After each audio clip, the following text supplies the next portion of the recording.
हे केशव, एक विचार और है।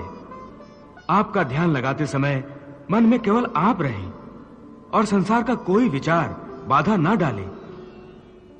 इसका कोई तरीका तो होगा?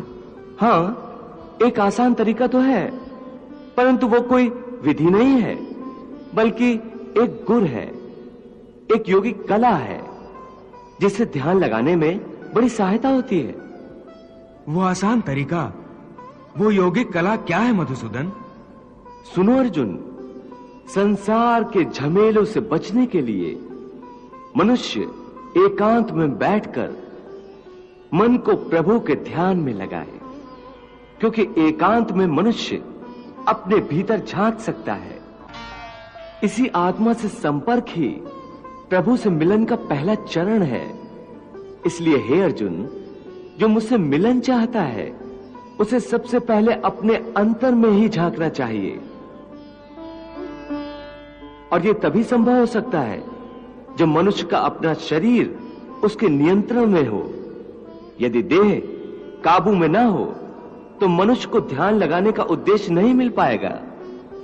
हे अर्जुन, जब तक मनुष्य अपने अंतर की शुद्धि नहीं कर लेता, परमात्मा से ना तो संपर्क कर सकता है और ना ही आत्मा परमात्मा में लीन हो सकती है।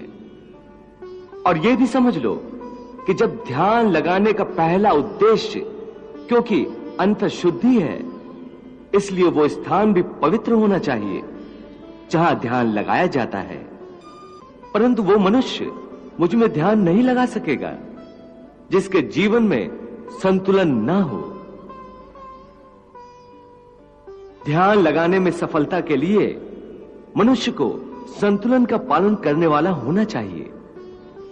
मेरे भक्त को चाहिए कि वो ना इतना खाए कि यूं लगे जैसे वो केवल खाने के लिए जीता है, ना ही इतना कम खाए कि हड्डियों का ढांचा बन जाए, न इतना सोए कि दिन को भी रात समझे, न इतना कम सोए कि रात को भी रात न समझे।